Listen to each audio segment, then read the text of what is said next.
Hello, hello, hello, and welcome to the 85th edition of the Global Weather and Climate Report. Hopefully, I am alive and kicking, and we will start things off. Hope everybody is well.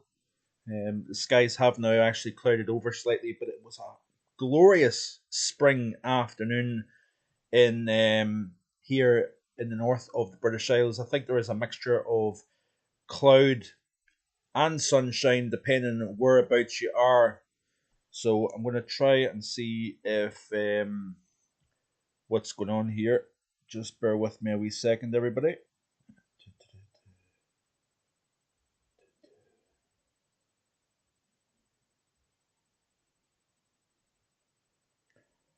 Let me know if everybody can see Vogan.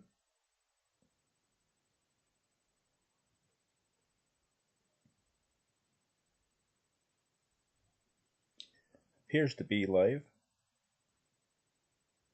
We've got 12 people watching. A very warm welcome to David Vogan from Kirkintilloch down in the Central Belt just north of Glasgow. Thanks for clicking in. Very mild here in Kirkintilloch, says David. Trying to improve a couple of wee things here from the busyness of the screen. It was actually Lisa that had mentioned in last week's live stream about just a couple of little tweaks here and there that could improve things. So bear with me. I'm still working on a few things just to try and sharpen things up a little bit, make the experience overall a little bit more enjoyable for everybody. We are on the 17th of March, so we've surpassed the halfway point. We've also just experienced the spring equinox, which means day is actually longer than nighttime now. So, but out in the garden, pruning the rose bush this afternoon, and it was feeling nice, I've got to say. Warm welcome to Thomas Taylor, rain in Christon. North Channel tomorrow and Tuesday. Dad's going over to see Violet, his mum, in the hospital in Uri. So it doesn't look too bad. We'll look at the conditions for your journey across the North Channel coming up tomorrow. So we'll just set things up nicely. Could everybody hear me okay? How's the sound quality? Chris Clifford, very warm welcome to you. Thanks for clicking on to the 85th edition of the Global Weather and Climate Report. We are going to look at the transition to La Nina. So all the excitement over El Nino is all but gone, and we are going to see a massive shift in the next few months as those waters in the central and eastern equatorial Pacific start to cool down. Hello to Free Palestine. Hi, Mark. Hi, everybody. Thomas Taylor, is the cold weather coming? It looks. I still think that there is going to be a cold shift as we move towards month's end. The MJO, the Magellan Oscillation, looks as if it's heading through phases 6 and into phases 7, and then it may do a rotation into the colder phases of 7, 8, and 1. So we'll talk about that. We're also going to be talking about the next couple of months, what summer is going to do, and also even talk about winter, believe it or not, next year. What implications could this La Nina have on the winter next year? Hello to James098. Very warm welcome to you. Thanks, James, for taking the time out of your busy schedule and Sunday afternoon to check in. Hope you're well, my friend. And drop a comment in the section below, folks. Let me know that you're there, that you're enjoying the content. Hopefully, let YouTube know as well by hitting that like button. Have you subscribed to the channel yet? I do encourage you to do so if you're wanting to know what the summer is going to do. And also, we are going to be talking a little bit about winter over the next few months as well. So it's not going to all be about warm, boring conditions, as a lot of people find that this time of the year it becomes a lot more monotonous. I'm going to try my best to keep things as interesting as possible here. We've got 25 concurrent viewers at the moment. Very warm welcome. Thank you very, very much for tuning in to the live stream. Edition 85 of the Global Weather and Climate Report. We're looking at the transition from strong El Nino to strong La Nina. So interesting video hopefully coming up today. Looking at Eyes on the World. Good afternoon, Mark. Thanks very much, Eyes on the World, for tuning into the live stream this afternoon. 24 concurrent viewers. Hit that like button if you haven't already done so. I would greatly appreciate it. It helps the algorithm and it keeps the channel alive and kicking here. Thanks to the moderators.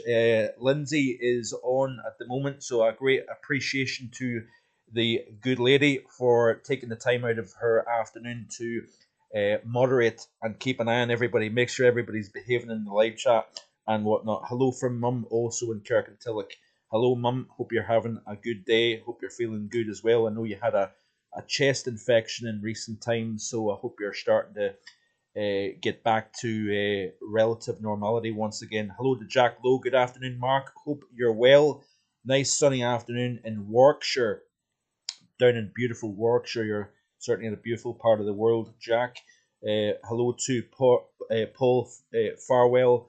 Very good afternoon to yourself. Thanks for tuning in. Afternoon, Mark. Mixed bag in Swindon. Rain this morning, now sunny. I think the temperature hit 15.4 here at Marfogan Weather HQ this afternoon, and that is the warmest of the year so far. Now, looking back at March last year, the highest was 15.5, so it's only a matter of time. With that strength of sun and with sunshine, we expect to see the temperatures rise. Now, I think it was said that back during last week that the increase in daylight was about 4.5 minutes for every day. There was an increase of 4.5 minutes per day, and I think we do start to slow that increase down as we move towards the second half of the month. And obviously, the clocks are changing this. I think it's 2 a.m. the final Sunday of the month, right on Easter weekend. We'll also talk about what's going on with regards to the Easter weekend also. So do stay tuned for that as well. So let's continue to look through the live stream, and then we'll look at the charts. We'll look at what's going on around the world. Plenty of reason to stick around, and I do greatly appreciate everybody for doing that. Amy Louise Hadley, hello, very good afternoon from Leicestershire, beautiful Leicestershire. Thanks for checking that out. Very good afternoon to our friend and regular viewer of Marfo and Weather here on YouTube, Mark Kinnish. Very warm welcome to you, my friend. I do apologise if I have left you out because I know you are one of the most loyal subscribers and viewers of the channel. So a very warm welcome to you, Mark. Hope you're well, my friend, this afternoon. Adam Blunsden, a very good afternoon to you. Ninja Bob, hello, very good afternoon to yourself, Ninja Bob. Mostly sunny here in Glenrothes in Fife after being mostly cloudy, drizzly. Just need some snow. Wouldn't that would certainly be nice, Ninja Bob, I must say. And you never know. With a little bit of warmth, a little, you can see the daffodils now out. You're starting to see life now coming back as the sun becomes stronger. We're seeing the nights become shorter as well. You never know with regards to a late season spell of cold. Paul Amos, very warm welcome to you, my friend, as well. Sorry, I'm a bit late, Mark. Not a problem, my friend. You're only about 8 minutes behind 4 o'clock. So thank you very much, Paul, for checking in this afternoon. Hope everybody is well. Let me know if you're doing okay this afternoon. Where are you tuning in from? Are you in the UK? Are you in Ireland? I haven't seen anybody from Ireland just yet checking in, but a very warm welcome to you. I hope I haven't missed anybody so far. There is 25 concurrent viewers at the moment on the live stream, and thank you very much for tuning in. Paul, lovely and sunny in Linferfecton. That is probably not the right pronunciation, but do you know what? You've got to give me credit for at least trying. That looks as if it's in Wales, Paul. Am I right in saying that? It looks like a Welsh name. Also, another beautiful part of the world as well. Yeah, definitely clouded over quite a wee bit here, but the sun was shining up until about an hour or so ago. We did also have quite a wet day yesterday. I think we had over 10 millimetres of rain, which surprised me actually here at Marfogan Weather HQ. Mark Kinnish, Mark, with La Nina, is that right if we go from El Nino to La Nina quick, that can lead to a 2007 type summer. Certainly is a very tough one. I'm struggling a little bit with the whole transition between El Nino and La Nina, and that is something that I'm going to work on. I'm going to try to discuss the implications of what La Nina means, both globally as well as here across the UK, Ireland, and Europe. So we will touch on that. I've got a couple of notes here at my disposal, so hopefully we can look at that and we'll discuss what implications that is going to have. That's not bad. Yes, north coast of Wales. Thanks, Paul. I did try my best with that one, and it is never easy, especially when you're on the spot live and people are watching you. It's very easy to make a fool of yourself. Probably will make a fool of myself anyway, but never mind. I'm quite happy with that. It's that time of the year where it's a little bit more fun, a little bit less pressure at this time of the year as well, because winter is now been and gone, and now it is all about building the summer forecast. Continue to hit that like button if you haven't already done so, and also let me know whereabouts in the country are. Very warm welcome to Paul James from Mid Hampshire. Hope you're well, Paul, this afternoon on this fine spring-like Sunday afternoon. Because you notice here, these are the current temperatures at the time of recording, which is what, just after 10 past 4 in the afternoon. We have got anywhere from Altnahara, 14 Celsius, and we have all the way down to the south coast. So 14.3 at Altnahara, looking down towards parts of north, I was going to say the north side of London. It's actually St James's Park in central London. We've got a 16.6 currently at the moment here. David Vaughan, must be very wet in Dundee. Rangers game off today, I believe. I think it was actually the overnight rain that was the problem, David. I think the ball, I believe, wasn't bouncing on, when the referee and the officials were bouncing the ball, it just simply didn't do so. So that was the reason why it was called off. Adam Blunsden, the GFS 12Z cold snap at the end of this week. We'll look at that in just a wee second. Adam, J72, good afternoon. All proper spring sunshine today. Certainly feeling the warmth of that spring sunshine. There's no question about that. Like I said already, here at the house in Edmonton, just north of Inverness, we did see 15.4 Celsius, I believe, this afternoon. I think that's the high. Paul Amos, 10 degrees here, rather chilly actually. You can actually see at Bridge, it's a 9.9 Celsius at the moment. A little bit cooler, I notice here across parts of Wales. Let's have a look and see what the current radar is looking like. And you can see that we have got shower activity across parts of just north of the Central Belt, parts of the southern uplands. We have got a couple of very light showers in parts of Wales. Northern Ireland looks as if it's peppered with some shower activity. And then we've got that system that brought the heavy rain over the course of the last 24, 36 hours. That is now out over the North Sea. And you can see the legacy of that rainfall just offshore over the North Sea. J72, I'm near Ickley, Eyes of the World. Ickley, I think that's the right pronunciation. Hopefully that is the case. Have I missed anybody out so far? Eyes of the World, sorry, I've just got that now. Eyes of the World, very warm welcome to you. That slightly confused me when I looked at that comment here. Great, Mark. Thank you for asking. I'm in North Yorkshire. Hope everyone else is well. So we'll look at the charts in just a little second as we're approaching 4:15 in the afternoon. Have I missed anybody out? Hopefully not. There's 37 concurrent viewers at the moment. Thank you very much for taking the time out of your busy schedule this afternoon, probably having some time with your friends and family, maybe cooking the Sunday dinner. So thank you for taking the time out to tune in. Paul James, Mark Kinnish. Yep, very wet here too. Ground is saturated. It's been an incredible month of February. 350% of average rainfall in parts of southeastern England and southern England and Wales has seen an incredible wet spell. Now, yes, it's been less wet up here across the north, where we've actually got drier than average conditions here. I think last March we had just around about the 91 millimeters of rain. Nowhere near that this March so far. So we will look and see in just a second. Continue with 32 concurrent viewers at the moment. Thank you very much for tuning in. And what's the weather conditions like where you are?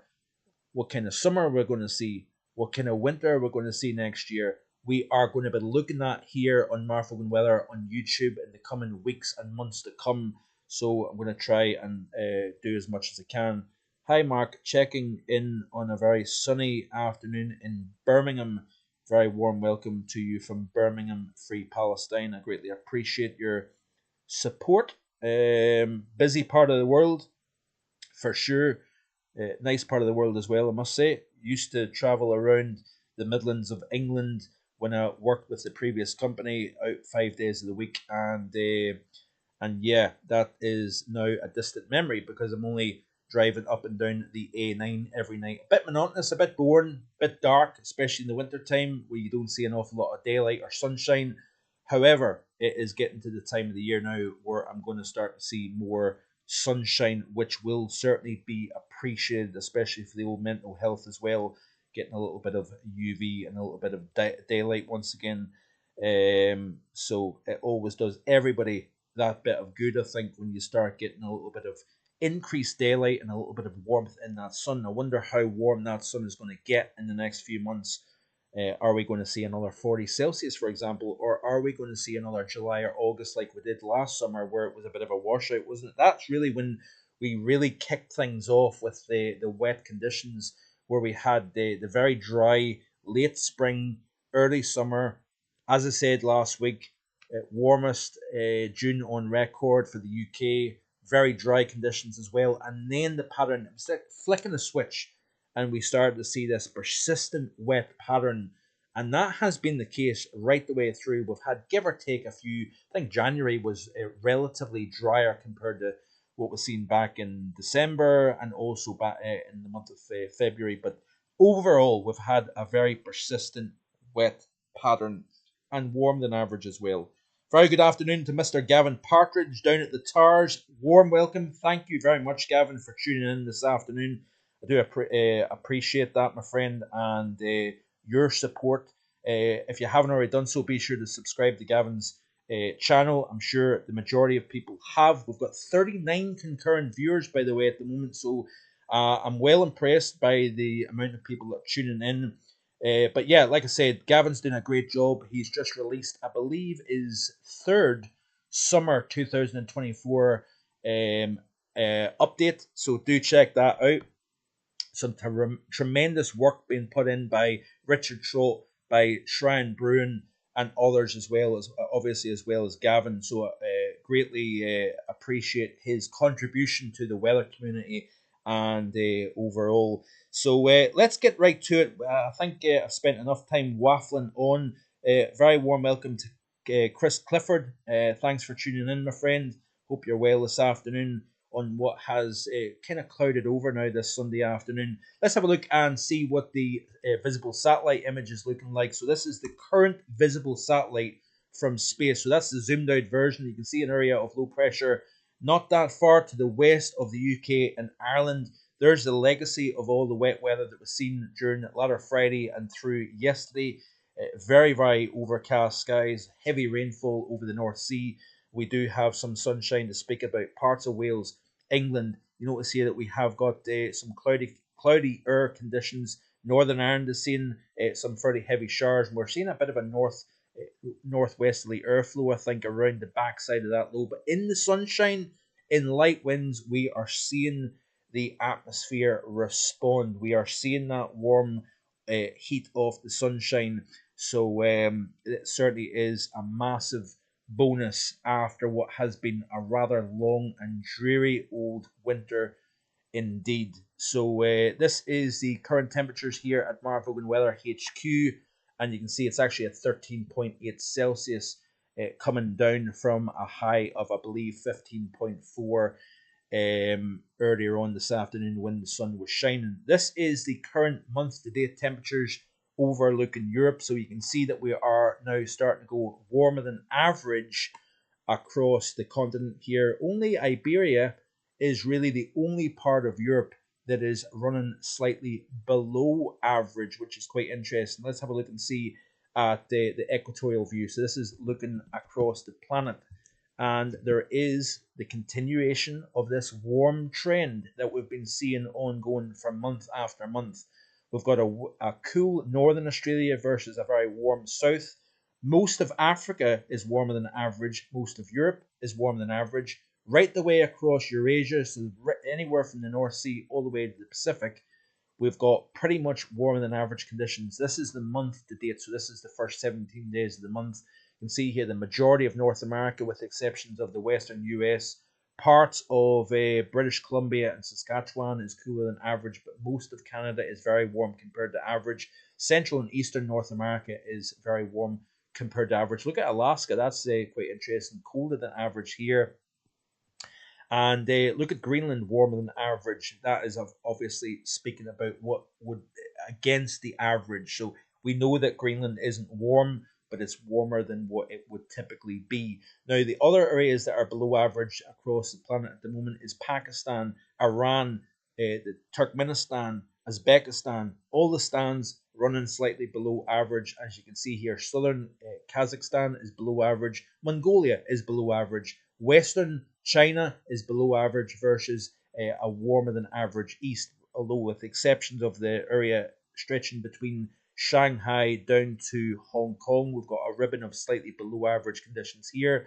Down across Thailand, Cambodia, Laos, Vietnam, down in towards Indonesia, we have warmer than average conditions, and a lot of that is to do with the El Nino and also the Phase 4, Phase 5 MJO, which actually we've actually got increased thunderstorm activity in this region at the moment because all the convection is over this portion of the hemisphere, so therefore we are increasing the thunderstorm activity. Look at South America. We've got the only areas that are below average is right down across southern Argentina and southern Chile. The rest of South America as a continent is running warmer than average, so that is quite interesting to see. So let's have a look and see what is taking place in terms of let's have a look and see in terms of extremes around the world. Then we'll look at La Nina as well and see what's going on. So every week I'll look at this particular Twitter feed. This is Maximiliano Herrera. He's based in Costa Rica in Central America. He has one of the best conglomerates, if that's the right word, a collection of extremes all over the world. It's just remarkable the resource that he has, and it's freely available on the internet. So that's extreme temperatures around the world on Twitter, and he is updating almost constantly, several times a day, talking about the extremes that are taking place around our planet. So Ghana, for example, record-breaking heat in parts of Africa here. More records in Indonesia. Minimum temperatures no cooler than 28 Celsius. This is all-time hottest nights for the month of March in parts of Indonesia. And the reason why is we've got the legacy of the cold Indian Ocean dipole. We also had the El Nino. And to do with the Madden-Julian oscillation as well, what happens is you have increased convection and you have decreased convection. Where you've got the increased convection, that's increased thunderstorm activity, and that tends to bring more rainfall. And we've just seen a spell over Northern Australia, Southeast Asia, where we've had the MJO bringing those thunderstorms. And what happens is that tends to lead to a warmer northern hemisphere overall when you've got that strong phase 4 and 5 of the MJO. So that's that enhanced area of convection over this region, so Northern Australia, Indonesia, and Southeastern Asia. That increases thunderstorms, but it also drives a very warm pattern across North America and across Europe, hence why we've got the very mild conditions at the moment. Other aspects to take into consideration as well, but overall that tends to be the case, and tremendous amounts of warmth across parts of South America as already explained. We've also seen record warmth across parts of the eastern United States. We've seen upwards of 4 feet of snow, by the way, in the Colorado Rockies in recent days. So significant amounts of snow. Denver and over the foothills of the Colorado Rockies, we've seen a major snowstorm. Quite often, when you've got cold and snowy conditions in the western United States, you tend to have a ridge and warmer temperatures to the east of the Rockies, from the plains through the Midwest to the East Coast. We continue with 39 concurrent viewers, so thank you very much for tuning in. Hope you're enjoying the content in today's live stream. Hope you're enjoying the live streams every Sunday afternoon, trying to connect more with you, the viewer, and also the subscriber.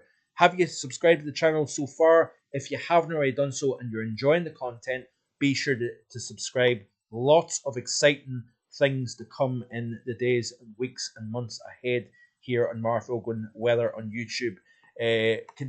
Maximiliano continues to talk about the record warm daytime temperatures as well as record nighttime temperatures.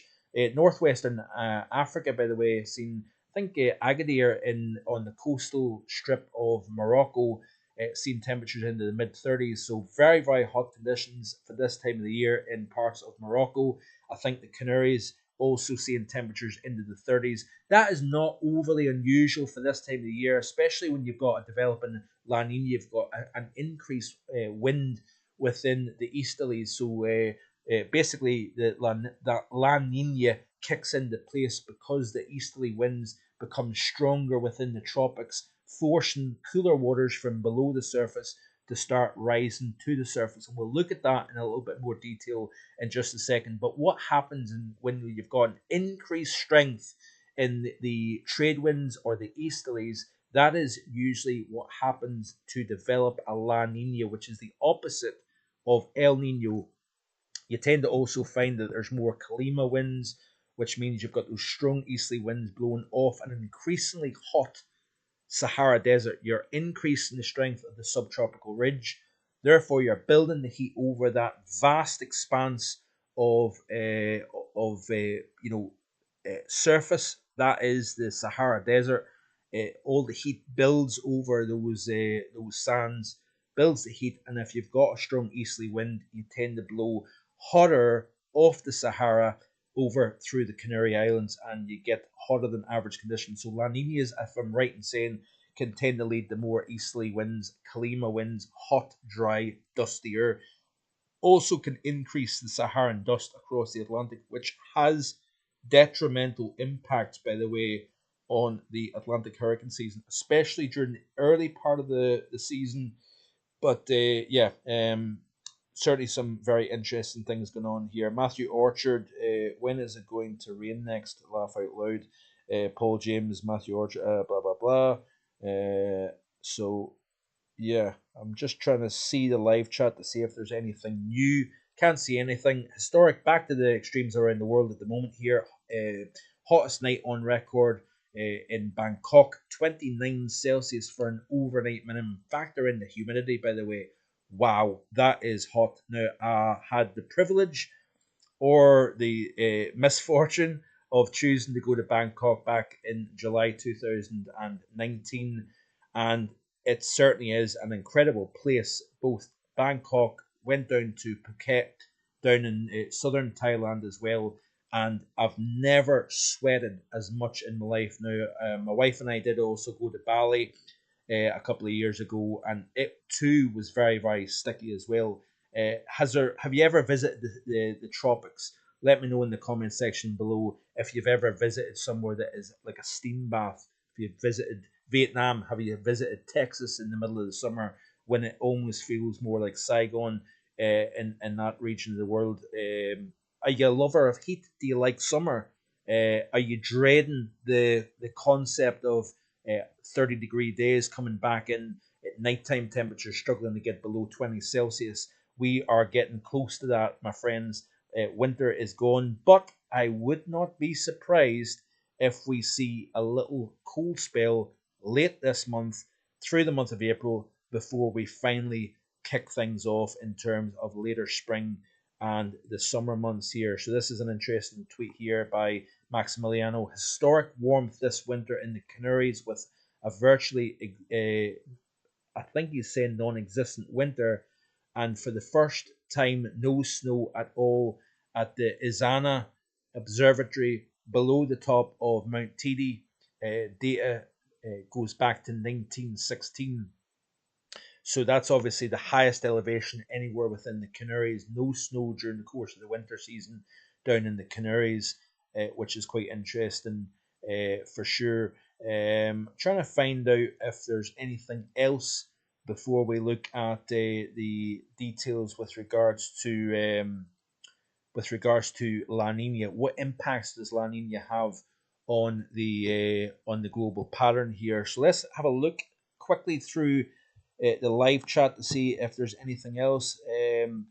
Matthew Orchard, great live stream, Mark. Thank you very much, Matthew. I do try my best. Might not be very professional, but nonetheless, just trying to make a little bit more interesting content as well, engaging with you, the viewer and subscriber, and a little bit more engagement. So I do greatly appreciate everybody's support, by the way, throughout the course of the year, and sticking around. So let's have a look and see what else is taking place. Let's have a look at the GFS extended. This is the ensemble for the upcoming 7-day period. So this is the temperature anomalies, and you can see that we have got warmer than average across the majority of Europe. We have got a little bit below average across Norway, Sweden, certainly central and northern portions of Norway and Sweden anyway, but warmer than average temperatures overall. But if we play through the loop, you can start to see that we have this trend to colder towards the end of the month. So this is the period here, by the way, 25th of March through the 1st of April, and we're below average. And if we continue on right the way through till about the middle portions of April, we maintain, according to this anyway, below average temperatures across the British Isles here. So that is rather interesting to see the continuation of that. Now, this is the Madden-Julian oscillation. So we went through phases 4 and 5, as you can see, between the 8th and the 13th of March. Hence why we've seen very warm conditions over the last week or so. But this is going to be interesting. Remember, we've had the sudden stratospheric warming and a very pronounced sudden stratospheric warming. Combine that with the MJO going through the Western Pacific into phases 7, into phases 8, do we see the response both in the Arctic Oscillation and the North Atlantic Oscillation? That is going to be the big question.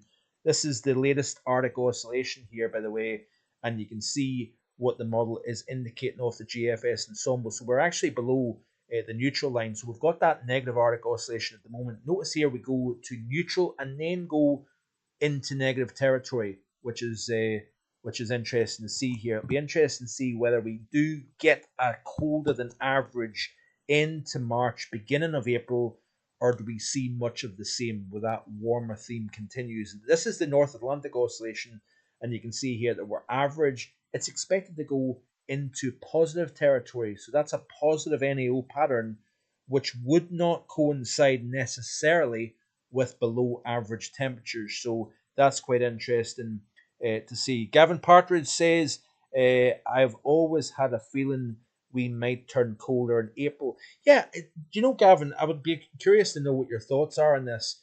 But I find that you tend to find, even with mild winters, there's always a spell of colder conditions during the springtime, and it can catch people off guard.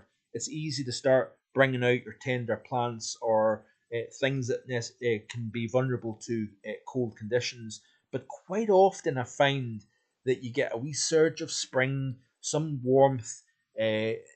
Spring is in the air, and then all of a sudden we get a little bit of a slap in the face by something colder. Might get a north or a northeasterly airflow. We might get some snow, surprising or not surprising.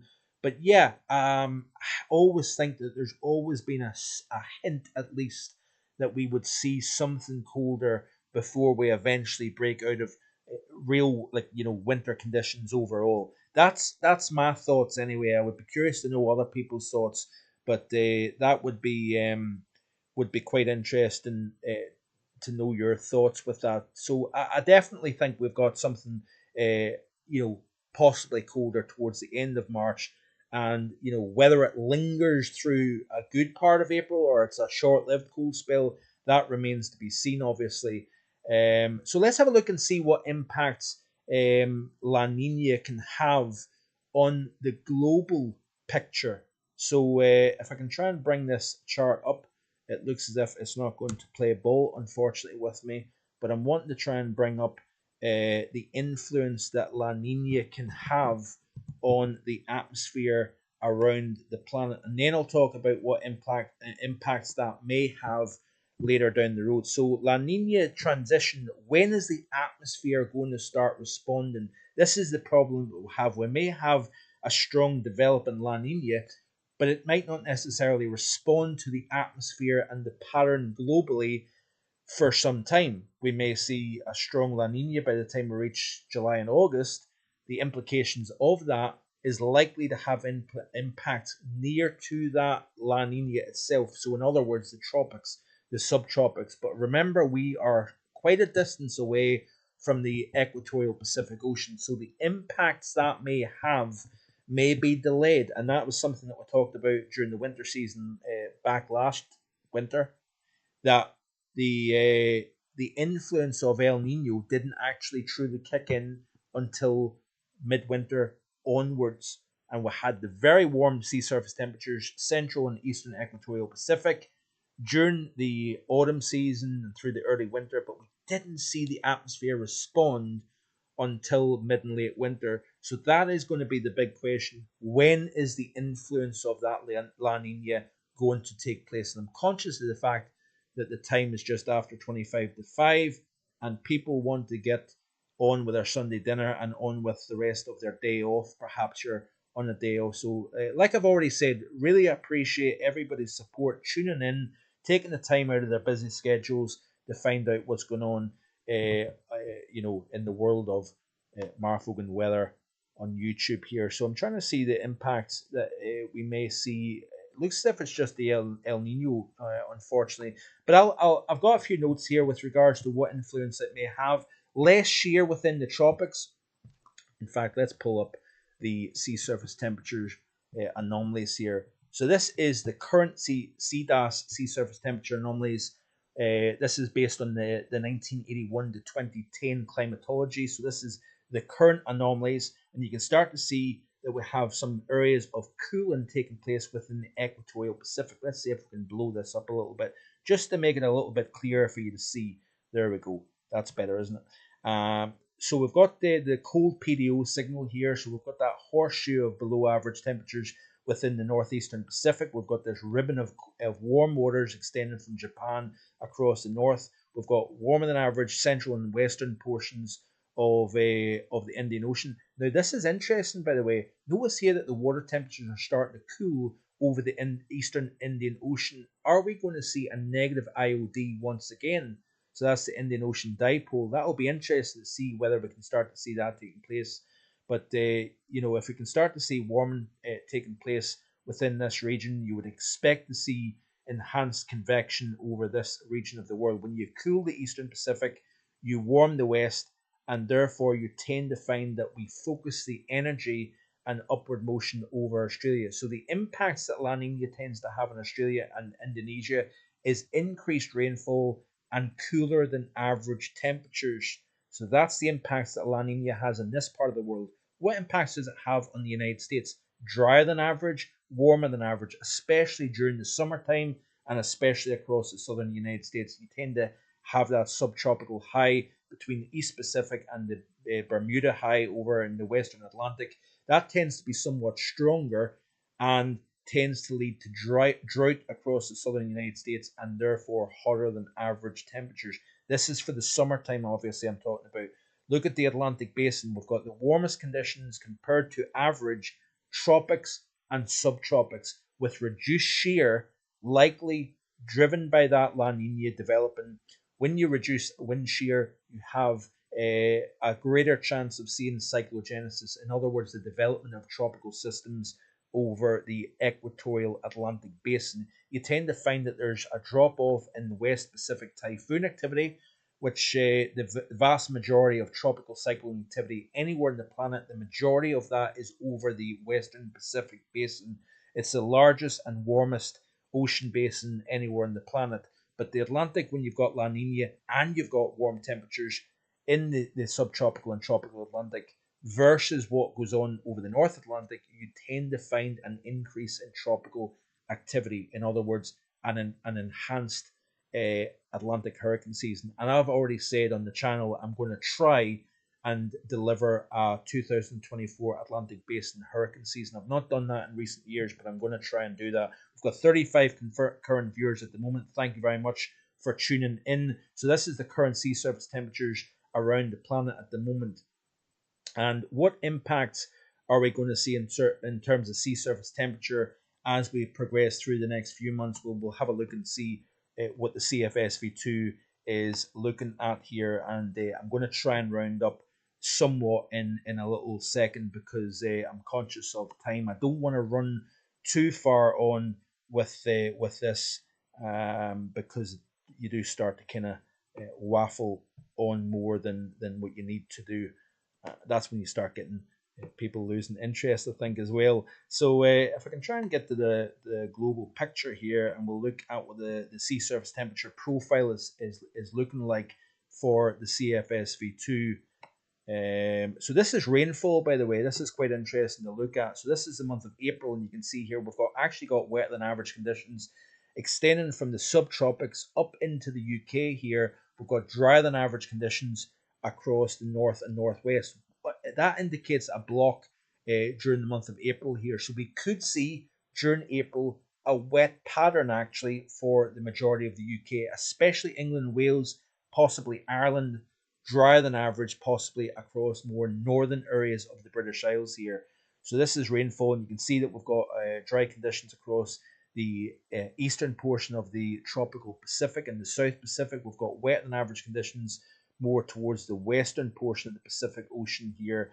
As we progress into the month of May, you can see here that we have relatively dry conditions, but this is early on in we're not even into the hurricane season by this stage right enough.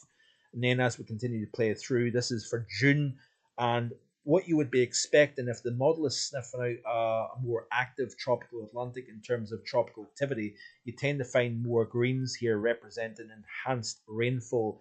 Now, this is interesting. This is the month of July and this is the month of August. Notice here that we're increasing rainfall through the tropics, through the Caribbean, and into the Gulf of Mexico. This is the model sniffing out the potential of tropical activity into this region of the world here.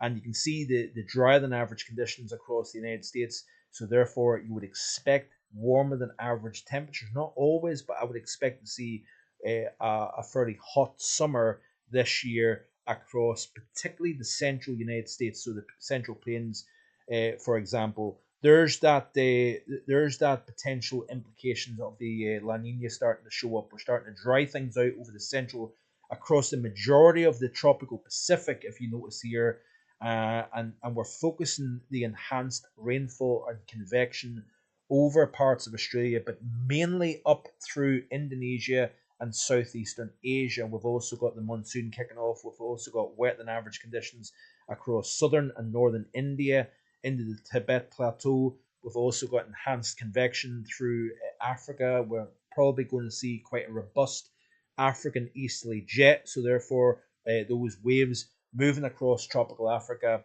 out into the Atlantic, and then we get the development of tropical cyclones here. This is the month of September. Continue to see that phase 4, phase 5 MJO. That phase 4 and 5 MJO, by the way, can correlate to warmer than average temperatures across the UK. I think with the warm sea surface temperatures surrounding the UK and especially in the subtropics, it could really go either way this summer in terms of rainfall and temp. I think we're going to see warmer than average temperatures, but the rainfall is what I'm not sure about really so far. So what implications could it have? Well, let's recap. Warmer waters focused in the subtropical Atlantic here, increasing the hurricane season this year. Drier, warmer than average across the United States, especially a southern drought. Cooler, wetter Australia, and also Indonesia with the development of La Nina. What implications could it have on the UK? Drier and warmer summer, possibly. Again, the feedback with La Nina could take some time. It might not actually properly kick in until later in the autumn and next winter. What implications might it have in the winter, by the way? La Nina's not always, but sometimes has an early start to winter. So sometimes we can get colder than a cold beginning to the winter, but quite often has a warm mid and late winter. So again, not all La Ninas and not all El Ninos are distributed equally. We have to factor in the warmer overall ocean, land area, and the atmosphere as well. So that has to get taken into consideration as well. So yeah, I'm going to continue to work on that. I'm going to continue to look and see uh, over the next few months what implications could La Nina have on not just the UK and Ireland, but across the rest of the world as well. And each and every live stream or global weather report that I do always forget something crucial. And I know I'm going to forget something here, but I can't really do much about that. So let's go back to the live stream. Let's round things up because I'm conscious of time and wanting people to get on with their Sunday afternoon. A very, very big thank you to everybody for not only your support by tuning into the live stream today, but your overall contribution to the channel. It is very, very greatly appreciated. And like I said before, if you're interested in all things weather, interested in understanding the bigger picture as to why we get a certain type of weather pattern, that is essentially the philosophy of the channel, to try and bring you something different that you don't necessarily see elsewhere. I hope you've enjoyed today's live stream, and I'm going to quickly give you a shout out and then round things up. So a very warm welcome. A very big thank you to Mark Kinnish, Paul James, uh, Adam Blunsden for tuning in and staying here on the channel. Um, I really do greatly appreciate that. Let's round things up. 38 concurrent viewers. Thanks very much for tuning in. And hopefully, I'll be back next Sunday with edition 86 of the Global Weather and Climate Report. Drop a comment below and let me know if you enjoyed today's live stream. Thanks for watching. The sun is back out. So, yeah, it's all good. Bye for now.